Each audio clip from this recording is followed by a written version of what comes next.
Man, it's humid out here. This is my first song review of Red's latest. Well, actually, it's my first song review, period. And the first thing I want to talk about is Red's new song, "The Evening Hate." I like the guitar work. It sounds great. The music video is actually pretty accurate once you look up the inspiration for the song title.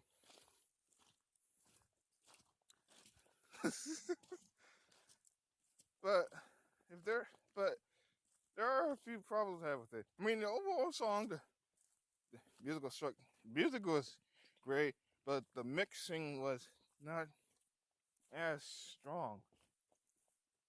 There were some problems with with the guitar sound. I actually had to it actually hurt my ears a bit. It sounded kind of flat, like really flat in some areas. And during the chorus, the guitars are muffled, and I can't even hear Darren Johnson on the drums.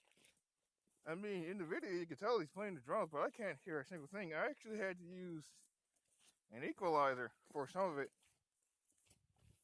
Oh, long story short, I actually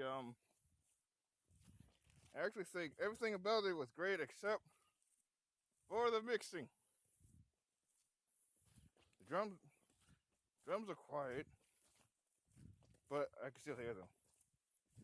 This problem only occurs in the chorus and main riffs. It's perfectly fine, but the tricky parts, which I'm teaching myself how to mix songs on Soundtrap, but I can assure you that the trickiest part is always the chorus.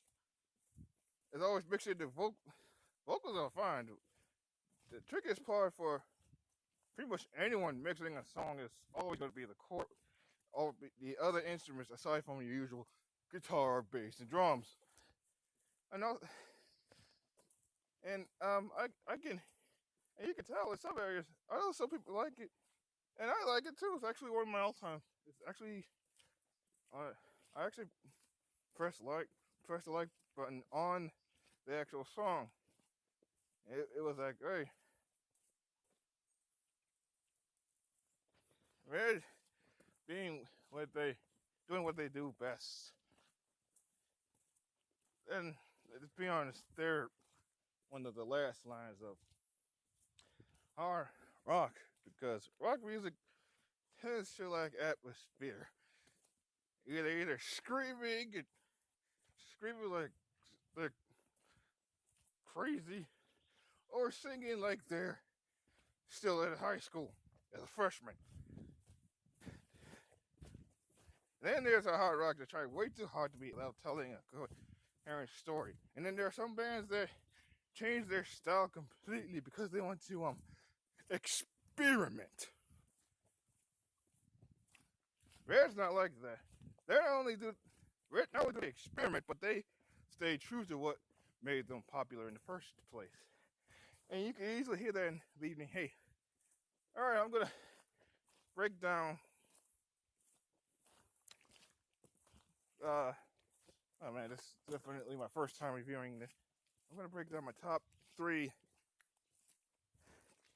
things I like about Red in no particular order. One of them, it's good to hear Michael Bard scream again, and it does a really great scream. I didn't know that was it Anthony or Randy that did the background screams. I just found I didn't really. Anyway, the vocals have never sounded beautiful. It's very melodic and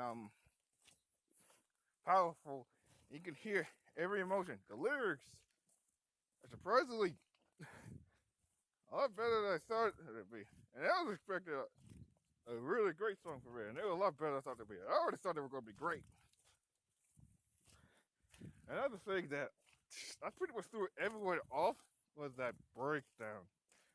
Nobody was expecting Red to go hard like that. Man, wow. I mean, I thought Imposter was like, for a long time, Imposter was like my favorite Red song breakdown. But y'all somehow managed to, oh god, hi here. So y'all somehow managed to, outdo Imposter.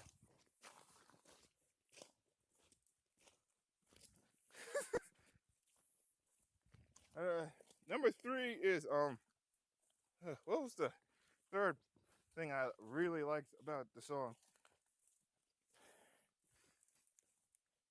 Well, the string arrangements.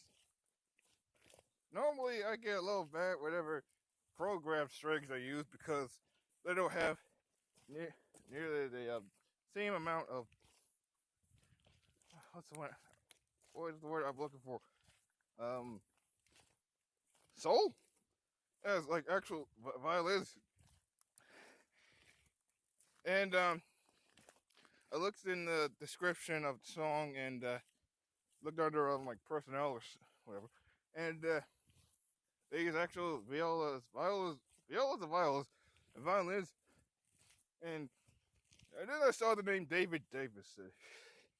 Every time you know it's gonna be a good Red song when you see the name David Davison, so like string arrangements and orchestra, and violins and whatnot.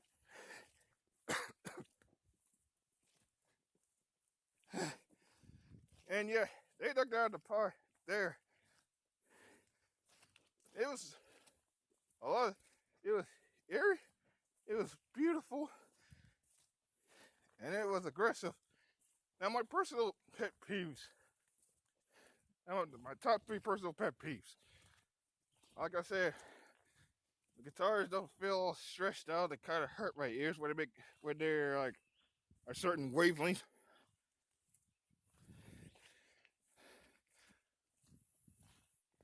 Hey, maybe they stretch out the sound a little bit more, not keep it so compressed, and maybe lower the medium high parameters just a little bit, just enough so that the low and high parameters can stretch up a bit for the guitars. Another problem I have are the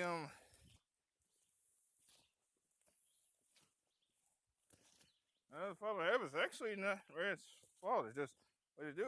The next one's kind of personal for me. And personally, I'm not a fan of those ending piano cues. I personally like them when they fade into like piano with piano or violins or strings, whatever. That's what I like about songs like "Let Go" or "Feed the Machine" or "Falling Sky." That's me personally. Another problem. The third problem I have was I'm trying to figure out where the video itself takes place. Does it take place before or after Release the Panic? Because the last video you did, Gone, where you had that new beard that you currently have, I don't know when that takes place. Does it take place before or after the darkest part? So yeah, the continuity for your video kind of threw me off a bit. But other than that, I really like the song. I'm about to reach the gate. There are some things, maybe if you drink it just a bit and even everything out in this, it sounds even better than it already does. And that's my review of Red's The Evening Hate. Oh god, I hope it don't sound terrible. Oh boy.